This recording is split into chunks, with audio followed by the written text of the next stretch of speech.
I'm thrilled to announce our guest for episode 5 of the Building Bellingham podcast, Brendan Pape, CEO of Brist Manufacturing.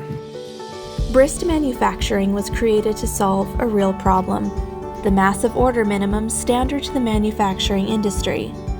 Brist creates hats, t-shirts, flannels, and beanies, offers screen printing and custom patches, and provides e-commerce and web store management and fulfillment services.